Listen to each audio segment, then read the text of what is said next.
Misty and Opaline, the only villains of Make Your Mark as of yet. My first actual G5 character analysis, and what a start. There is so much about these two to discuss, from the character, over their powers, to the relationship with each other. And what a relationship that is.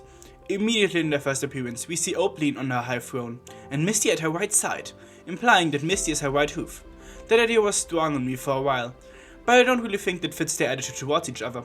Calling her a right hoof pony seems like giving Misty a too high standing for what she has shown. She would need to be a respected ally to Opaline, respected and valued. But over the course of chapter 2, we see that this is not the case at all. She commands Misty around all the time, showing nothing like respect towards her.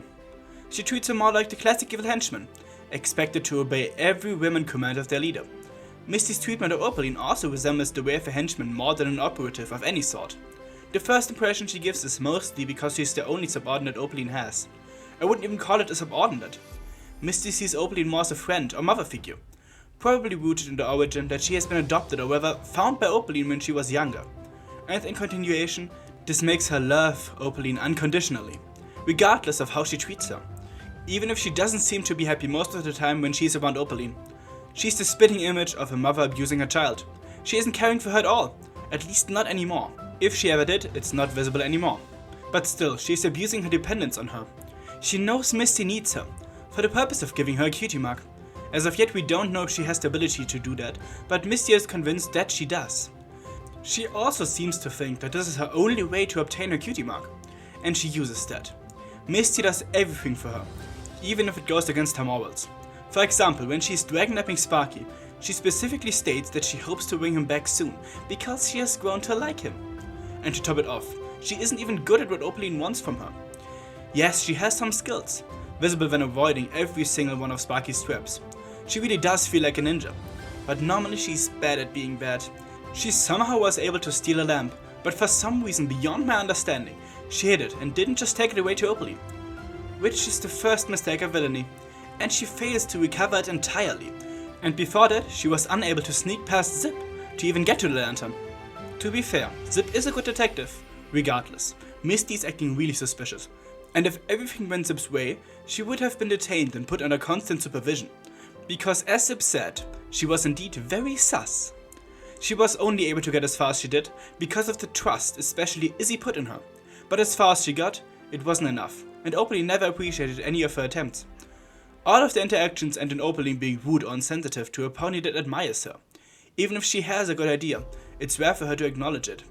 I believe the episode Portrait of a Princess is the only instance where we see Opaline listening to Misty outside of Fairy Tail, and adapting her idea to use Portrait Day to their advantage. Opaline also shows a lot of toxic and manipulative traits, in general and towards Misty. We see that when she is trying to project her values on Sunny, telling her about the standing of Alicorns that she believes in. Praised, admired, feared. And I think it's safe to say that these are the values she also taught Misty. And how is the pony supposed to find value in herself if she is told from filiate on that her mother is the best there is, and that she never could be as good or valuable as her? Especially when listening to her saying stuff like, I can finish it myself, just like it's always been. She doesn't even see Misty as an asset. She's still saying that she does everything alone. While writing this, I realized how similar this is to how Gothel dealt with Rapunzel in Disney's Tangled, putting herself up to an unreachable position, being the never reachable role model while making the individual they raise dependent on them. And like Rapunzel, she needs an individual to get her out of her position and show her her value. Like Izzy has started to do, with accepting and befriending her, and that will probably be continued with the other main 5. But until then, she will stay supportive of Opaline. She has this strong urge to prove herself worthy of a cutie mark and in continuation to Opaline. But her doubts are getting stronger every time she sees the magic of friendship, or friendship in general.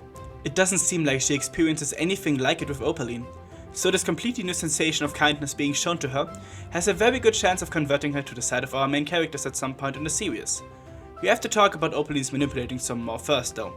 I'm talking about the story that she told Misty about Equestria's origins. The only history she knew is one that puts Opaline in a good light. Before she met the other ponies, there was no reason for her not to trust what Opaline said. This one-sided worldview severely influenced her own worldview. And with being cooped up with Opaline all her life, she also developed a strong trait that I would call social anxiety. She seems to like being around new ponies, but once she's questioned to any capacity, mostly by Zip, she backs into a corner, searching for a way to get out of the situation.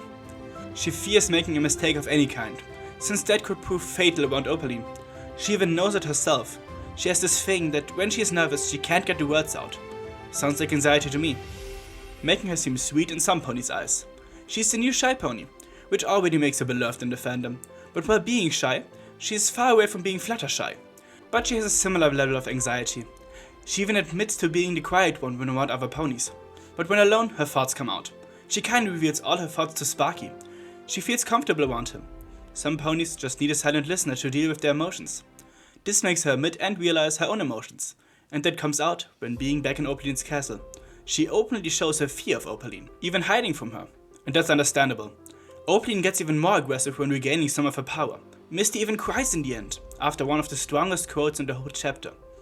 For some pony made of fire, I never met a heart so cold. Finally telling us about her fear and need for love directly. Opaline has a cold heart, making it likely that she has never shown Misty any love, not even in her fillyhood. I'm feeling worse for Misty with every sentence I say here.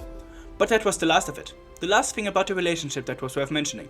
Not the last thing in general though, because this quote also gives us room to theorize about Opaline's origins and powers. A pony made of fire makes me think that her Alicon powers have something to do with the same, and my theory is based on nothing but headcanon. Me thinks that she maybe is a natural born Alicon from the ancient Alicon civilization mentioned back in the Journal of the Two Sisters. But not just that, but also one of the oldest. Totally a far-fetched thought, but what if she is something like a primordial Alicon of one of the elements, her element being fire? This would make sense if there was an Alicon for all of the 4 base elements back then. But I'm just spitballing here, and that could be more the wish speaking than actual theory. I know this has been a very confusing video, but I still want to know your thoughts. What do you think about Misty and Opaline's relationship and them in general? Do you think Misty will be reformed? Or will she maybe become the real villain at some point, possibly betraying Opaline? What's your thought on my theory on Opaline's origins? Let me know, like, comment and subscribe if you enjoy my content. Join my Discord if you want to discuss some more. Thanks to my patrons, especially to Windyberry and Maverick. And until next time, Fellow Bronies, Bonifellas, and bye.